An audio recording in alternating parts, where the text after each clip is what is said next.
Bismillahirrahmanirrahim. Assalamualaikum warahmatullahi wabarakatuh. Baiklah anak-anak, sebelum kita memulai pembelajaran, ada baiknya kita sama-sama membacakan basmalah.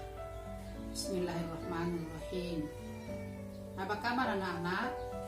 Ibu berharap kita semua selalu dalam keadaan walafiat, dalam lindungan Allah Subhanahu wa taala.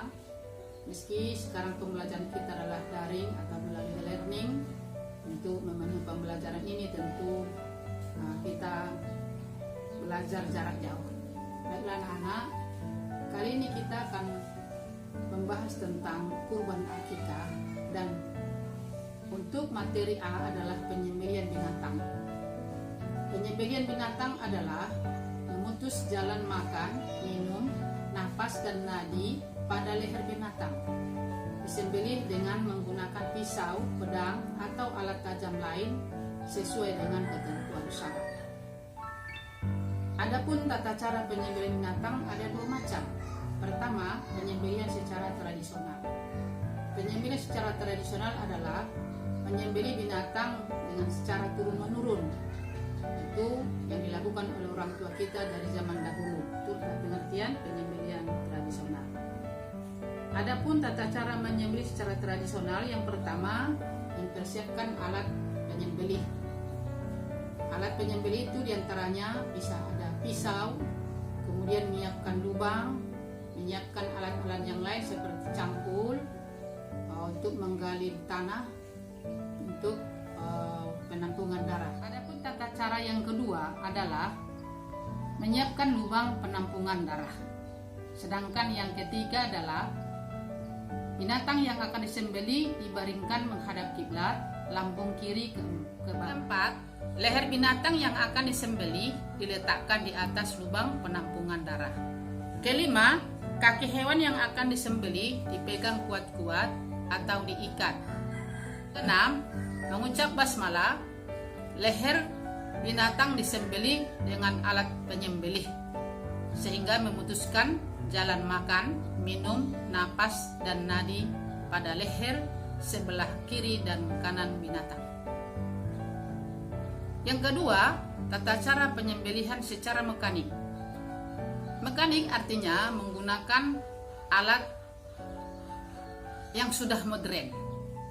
Adapun tata caranya, yang pertama, menyiapkan peralatan untuk penyembelihan secara mekanik, diantaranya ada listrik, ada ruangan, lalu ada gas dan lain sebagainya. Tata cara yang pertama menyiapkan peralatan yang diperlukan. Yang kedua, memasukkan hewan ke dalam ruangan yang sudah dipenuhi dengan gas sehingga binatang pingsan. Yang ketiga, dengan mengucapkan basmalah, binatang disembelih dengan alat mekanik. Yang ketiga, penyembelihan binatang liar. Ini satu saat kita akan menemukan binatang liar seperti rusa, kancil, atau binatang lain.